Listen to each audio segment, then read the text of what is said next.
What is this? Every beginner's nightmare. Yeah, the magic ring. Let's learn it perfectly together in just 2 minutes. But what is the magic ring actually used for? Let me tell you. You can use the magic ring to crochet circles, squares and triangles. Without a magic ring, you can't crochet mouse beanies and dolls. Alright, now let's learn it together.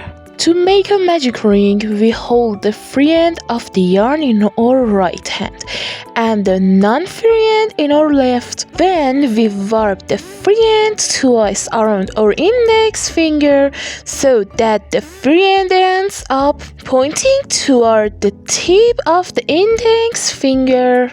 After that, we hold the yarn in place with our middle finger. We insert the hook under the first strand closest to the tip of our finger. Grab the second strand and pull it out from under the first one. Then we yarn over and make one chain. Now we take the yarn off our finger and the magic ring is formed, but be careful not to pull it too tight or too loose so the ring doesn't open.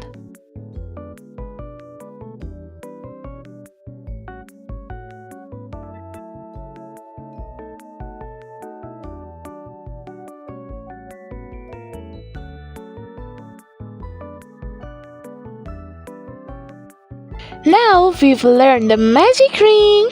From now on, we'll move on to learning the stitches that we can crochet into the magic ring and our chains. So don't miss the next videos.